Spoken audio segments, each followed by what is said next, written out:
کہ دیکھیے ہم کہتے ہیں انسان جیتا ہے مرتا ہے، بارش ہوتی ہے، بارش اس طرح ہوتی ہے، یہ اس کے اسباب ہیں۔ جب ہم یہ صیغہ استعمال کرتے ہیں جس میں افعال کی نسبت اشیاء یا اشخاص کی جانب ہے، تو اللہ کی طرف سے ایک حجاب طاری ہونا شروع ہو جاتا ہے۔ ایک قول یہ ہے کہ اللہ زندہ رکھتا ہے، اللہ مارتا ہے۔ ایک یہ کہ ہم زندہ ہوتے ہیں، زندہ رہتے ہیں، مرتے ہیں۔ ایک یہ ہے کہ اللہ بارش برساتا ہے، ایک یہ کہ بارش ہوتی ہے۔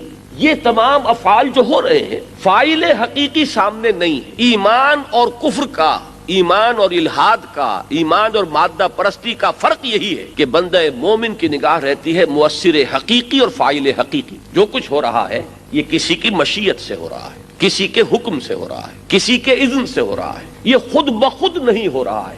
یہ خود بخود ہونا در حقیقت الحاد اور مادہ پرستی کی بنیاد ہے، اور کسی کے کیے ہو رہا ہے، کسی کی مشیت اس میں کار فرما ہے، کسی کی حکمتوں کا ظہور ہوتا ہے، کسی کے اذن سے یہ سب کچھ ہوتا ہے۔ پتا بھی جنبش نہیں کھاتا بغیر اس کے اذن کے۔ یہ توحید ہے، یہ ایمان باللہ ہے۔ اب دنیا میں حوادث آتے ہیں، زلزلہ آیا، اس کے اسباب بھی ہمیں کچھ معلوم ہو گئے ہیں، جو طبعی اسباب ہیں، یہ ہوتا ہے تو زلزلہ آ جاتا ہے۔ جب لوگوں کو یہ معلوم نہیں تھے تو مائتھولوجیز تھیں، لیکن آج ہمیں معلوم ہے کہ زیر زمین اس طرح کے لاوے ہیں، وہ پک رہے ہیں، اور ان کے اندر یہ سارا معاملہ ہوتا ہے، تو اس کے اندر جب کوئی جوش آتا ہے، ہیجان آتا ہے، تو زلزلہ آتا ہے۔ اگرچہ علم کے اعتبار سے، مادی علم کے اعتبار سے ہم ان کے مقابلے میں بہت آگے آ گئے، لیکن غور کیجئے گا حقیقت کے اعتبار سے ہم بھی وہی ہیں جہاں وہ تھے، اس لیے کہ اللہ کا علم نہ انہیں حاصل ہوا نہ ہمیں حاصل ہوا۔ یہ بات ان کی نگاہوں سے بھی اوجھل رہی کہ ایک خدا قادر مطلق ہے، اس کے حکم سے ہوتا ہے جو ہوتا ہے۔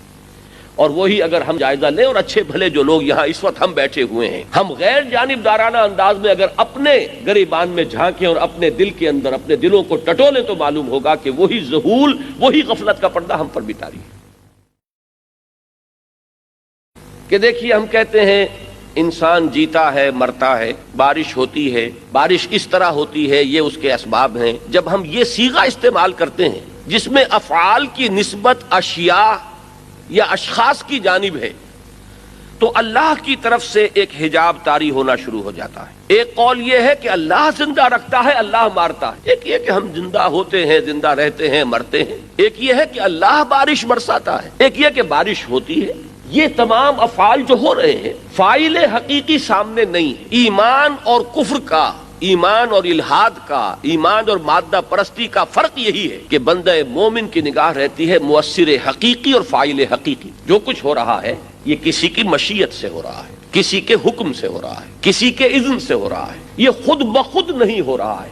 یہ خود بخود ہونا در حقیقت الحاد اور مادہ پرستی کی بنیاد ہے، اور کسی کے کیے ہو رہا ہے، کسی کی مشیت اس میں کار فرما ہے، کسی کی حکمتوں کا ظہور ہوتا ہے، کسی کے اذن سے یہ سب کچھ ہوتا ہے۔ پتا بھی جنبش نہیں کھاتا بغیر اس کے اذن کے۔ یہ توحید ہے، یہ ایمان باللہ ہے۔ اب دنیا میں حوادث آتے ہیں، زلزلہ آیا، اس کے اسباب بھی ہمیں کچھ معلوم ہو گئے ہیں، جو طبعی اسباب ہیں، یہ ہوتا ہے تو زلزلہ آ جاتا ہے۔ جب لوگوں کو یہ معلوم نہیں تھے تو مائتھولوجیز تھیں، لیکن آج ہمیں معلوم ہے کہ زیر زمین اس طرح کے لاوے ہیں، وہ پک رہے ہیں، اور ان کے اندر یہ سارا معاملہ ہوتا ہے، تو اس کے اندر جب کوئی جوش آتا ہے، ہیجان آتا ہے، تو زلزلہ آتا ہے۔ اگرچہ علم کے اعتبار سے، مادی علم کے اعتبار سے ہم ان کے مقابلے میں بہت آگے آ گئے، لیکن غور کیجئے گا حقیقت کے اعتبار سے ہم بھی وہی ہیں جہاں وہ تھے، اس لیے کہ اللہ کا علم نہ انہیں حاصل ہوا نہ ہمیں حاصل ہوا۔ یہ بات ان کی نگاہوں سے بھی اوجھل رہی کہ ایک خدا قادر مطلق ہے، اس کے حکم سے ہوتا ہے جو ہوتا ہے۔